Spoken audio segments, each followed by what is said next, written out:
जय सिया राम। श्रीमद् वाल्मीकि रामायण बालकांड 33वां सर्ग। राजा कुशनाभ द्वारा कन्याओं के क्षमाशीलता की प्रशंसा और ब्रह्मदत्त के साथ उनका विवाह होना। कन्याओं के कुशनाभ को प्रणाम करते हुए कहा, राजन, मार्ग में वायुदेव हम पर बलात्कार करना चाहते थे, किंतु हमने उन्हें ऐसा करते हुए देखकर कहा, देव, यदि आप मेरा वरण करना चाहते हैं तो मेरे पिताजी के पास जाकर मेरा वरण कीजिए। किंतु उन्होंने हमारी बात नहीं मानी और हम लोगों को अकारण दंडित किया। यह सुनकर कुशनाभ ने कहा, पुत्रियों, तुम लोगों ने वायुदेव को क्षमा प्रदान करके मेरे कुल की मर्यादा बढ़ाई है, क्योंकि क्षमा ही दान है, क्षमा सत्य है, क्षमा यश है, क्षमा यज्ञ है, क्षमा धर्म है।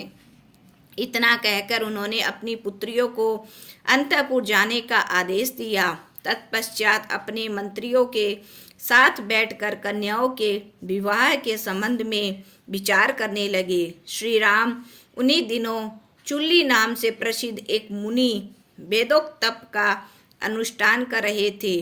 उन तपस्वी मुनि की उपासना वहां रहकर सोमदा नामक एक गंधर्व कुमारी किया करती थी। वह उर्मिला की पुत्री थी। उनकी सेवा से संतुष्ट हो एक दिन चुल्ली ने उस कन्या से कहा, सुबह मैं तुम्हारी सेवा से प्रसन्न हूँ, बोलो तुम्हारा कौन सा कार्य सिद्ध करूं।